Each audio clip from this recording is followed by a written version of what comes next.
son los famosos capacitores. Recuerdan el diagrama esquemático que mostró Máster Montero al inicio.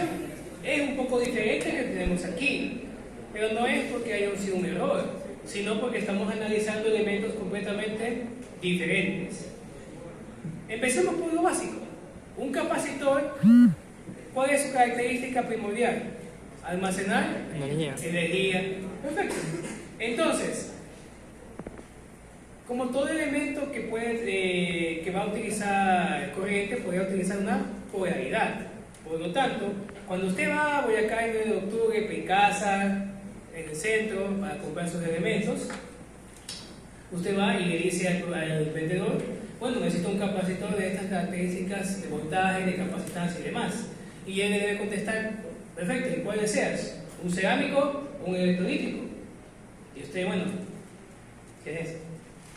Un cerámico es aquel elemento que no necesita, vos puedes conectar básicamente sin importar la polaridad. Es decir, yo conecto de un extremo, de otro extremo, no ha pasado nada.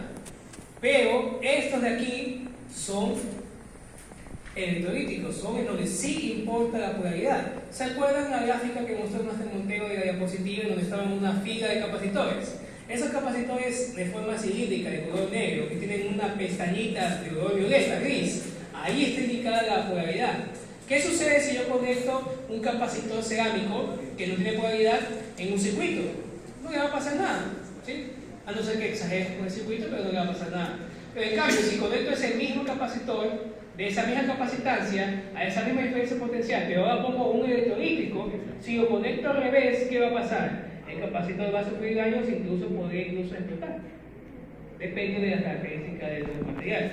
Entonces es importante que ustedes definan qué capacitor están utilizando y la propiedad de él. Ahora bien, oiga, se supone que vamos a analizar capacitancia, tengo que medir. Recuerden, capacitancia y capacitor no es lo mismo. Capacitor es el elemento pasivo, capacitancia es la propiedad. Es parecido cuando tú vas y pides una... Todos siempre dicen, deme por favor una resistencia de 1 kilo ohmio. Técnicamente eso está mal, porque no es resistencia, es un resistor cuya resistencia es de 1 kilo ohmio. ¿Sí? Resistencia, capacitancia es la propiedad. ¿Sí? Resistor, capacitor es el elemento a trabajar. Como ustedes saben, todo elemento tiene un instrumento de medición para poder determinar su unidad. En este caso en particular tenemos el multímetro, que en este caso lo estamos utilizando para medir su capacitancia. Pero me está saliendo algo muy interesante. Dice que el valor es 47 microfaradios el fabricante, pero me está saliendo 0L en el multímetro. ¿Cuál es el problema? Que los multímetros más caros no tienen este problema, pero los multímetros un poquito más económicos tienen esto que es la escala. Tú debes verificar que la escala que estás utilizando sea la misma del elemento que vas a medir. De lo contrario te va a salir este mensaje. ¿Qué significa este mensaje? 0E, un overload. Quiere decir que la escala que estás utilizando está sobrepasada. Y es lógico. Tengo una escala en 20 nanofaradios y estoy midiendo 47 microfaradios. Me estoy pasando por más de 1000 el factor. ¿Qué tengo que hacer? Cambiar la escala. ¿Ya? Con 200 microfaradios tengo 48.6 microfaradios, pero el fabricante me dice que es 47. ¿Qué pasó ahí? Es que todo elemento tiene una tolerancia, ¿sí? Y hay que tener cuidado con esa medición. Cuando ustedes van a su Picasa, Boyacá del centro, y le piden los materiales pasivos, resistores, capacitores, chévere, me dan lo que me dice el fabricante, con las especificaciones de voltaje y todo lo demás, de potencia que pueden soportar, y eso va para los que utilizan el nicromio en la tostadora, todo lo demás. Sin embargo, oiga, pero ¿y cuál es el valor real? Yo tengo que medirlo para poder utilizar y ser más preciso y exacto en los cálculos.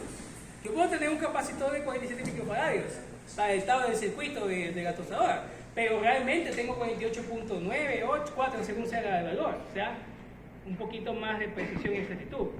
¿Bien? Algo que ya sabemos de memoria todos. ¿Qué pasa si tengo capacitores en serie? Por ejemplo, tengo uno de 100 microfaradios en serie con uno de 47 microfaradios.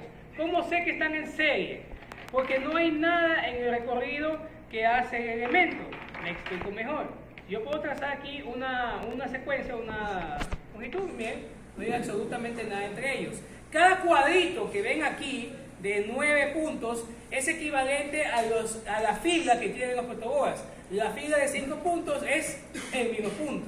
Y está construido de tal manera en que una persona no pueda poner, aunque lo quisiera, no pueda poner el mismo elemento que está aquí en el mismo cuadrito. ¿Por qué? Porque estaría haciendo un corto, ¿ya?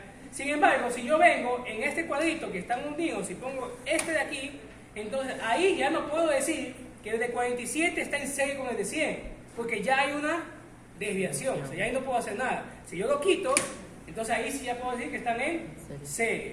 Y mi pregunta es, ¿cuál es el rango de respuesta al capacitor equivalente entre estos dos? Es decir, yo saco la capacidad equivalente de 100 y 47 microfaradios. ¿Cuál es la respuesta que debería esperar? ¿Cuál es el rango de respuesta que yo debería esperar y que me muestre mi multímetro? Menor a 47. Porque la capacitancia en serie siempre es menor a la de menor valor que hay en el sistema. En este caso, yo conecto una punta aquí, yo conecto la otra acá, ¿sí? Y tengo un valor de 33.8 microfaradios. Es decir, se está cumpliendo lo que estoy prediciendo. Mi predicción es correcta porque eso es lo que dice la teoría. Vamos a lo otro contrario. ¿Qué pasa si los tengo en paralelo? Y los conecto de la siguiente manera. Yo vengo, el mismo cuadrito, tengo 100 microfaradios, tengo el otro. Así como están aislados. Porque recuerden que cada cuadrito está eléctricamente separado. ¿Qué tengo que utilizar? Los cables banana, los jumpers que ustedes utilizan, o en mi caso particular, un par de puentes que tengo ahí. ¿Qué me dice la teoría con los capacitores en paralelo? Se suman nomás, como fueran dos escalares cualquiera. Voy a poner uno aquí, voy a poner otro acá, y tengo 155.1 microfaradios. ¿Qué tiene sentido? Porque estoy jugando con uno de 100 y estoy jugando con uno de 47 microfaradios. Significa que ya vimos que el de 47 microfaradios es realmente 48.5. Entonces el de 100 es un poquito más, ¿ya? Para que me dé ese resultado final. Y nuevamente, si yo cambio la escala, me sale doble boa porque no está preparado para eso, ¿ya? Se supone que, por ejemplo, siempre tienen que medir antes de comenzar a calcular.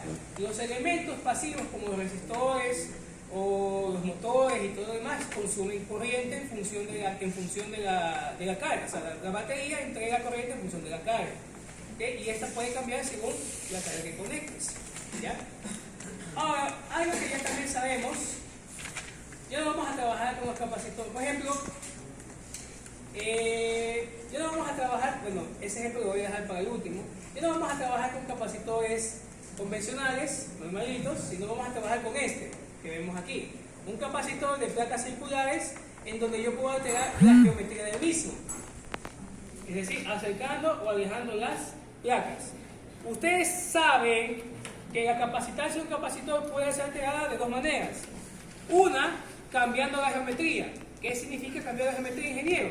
Significa que yo estoy cambiando el área común entre los conductores, en este caso las placas, o cambiando la distancia de separación.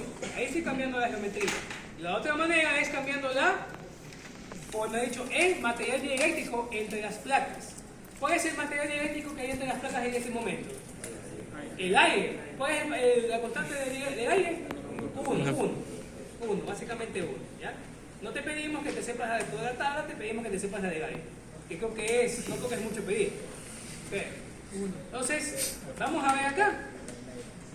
Hacemos la conexión, ¿sí? Vamos a bajar la escala porque es un valor muy bajo, ¿sí? Y tenemos 0.2 nanofaradios, ¿sí? Un capacitor de una capacitancia con esa geometría muy pequeña. Pero si yo vengo y comienzo a cambiar la distancia de separación, el valor comienza a aumentar, ¿ya?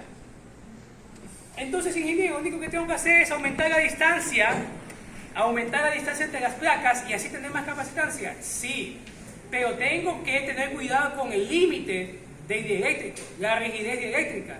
¿Qué sucede con el aire? ¿Cuál es su valor de ruptura dieléctrica? ¿Cuál es el valor o cuál es la intensidad del campo eléctrico que rompe al aislante del aire y lo convierte en un conductor. Es una constante ya conocida, que también debes saberlo. 3 por 10 a las 6, ¿verdad? Voltios sobre metros me parece que es, Newton sobre Coulomb. Si en esta región comprendida existiese un campo eléctrico de esa magnitud, muy posiblemente el dieléctrico se rompa, se ponga conductor y el capacitor se daña. Es lo que suele pasar, ¿ya? ¿Cómo me encargo de eso? ¿Cómo me protejo de esa ruptura dieléctrica? A la vez, ¿cómo elevo la capacitancia del elemento? 2 por 1. ¿Aumentando qué cosa? O mejor dicho, cambiando el material dieléctrico que hay ahí. Ya no tengo 0.2, 0.5, lo que tenía. Tengo 0.15, 16. ¿Por qué? Porque metí un dieléctrico. Reforcé la ruptura dieléctrica del material porque el aire tiene 1. Y cualquier otro aislante tiene mayor que 1. Significa que puede soportar mayor intensidad de campo eléctrico. ¿Ya?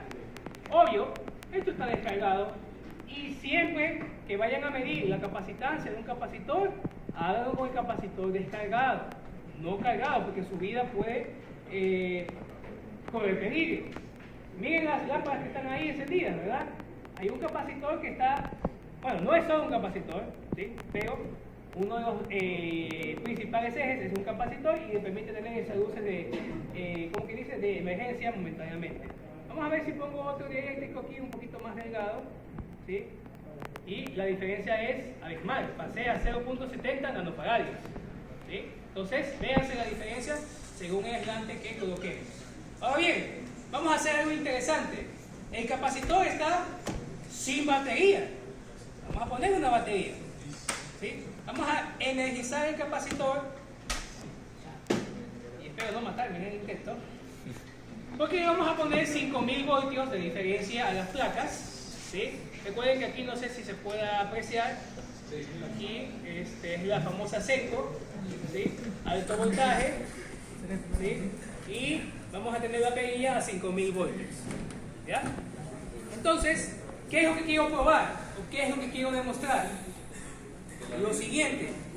Yo tengo un capacitor, placas paralelas. Sé que el campo eléctrico es uniforme en esa región. Mi pregunta, ¿cuál es la intensidad, cuál es la expresión que me especifica la intensidad del campo eléctrico en esa región? Eso es Gauss, capítulo 22. ¿Cuál es la intensidad del campo eléctrico, la expresión del campo eléctrico en una región comprendida por un capacitor de placas paralelas? Sigma sobre I sub 0. Densidad de carga sobre I sub 0. Ya se olvidaron de Gauss. ¿Ya? Entonces, ¿qué vamos a hacer?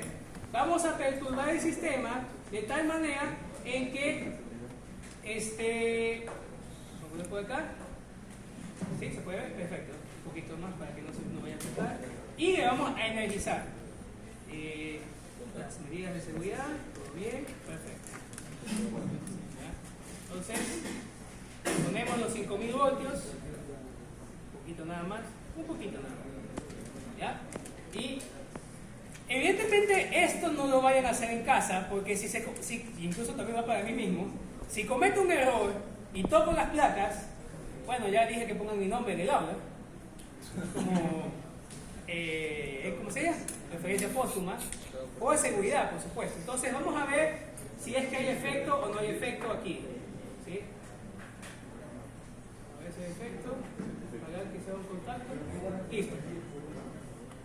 O sea, se ve sencillo, pero eso demuestra la existencia de que hay un campo eléctrico, una intensidad lo suficientemente grande para perturbar a la pelotita que es neutra, ¿sí?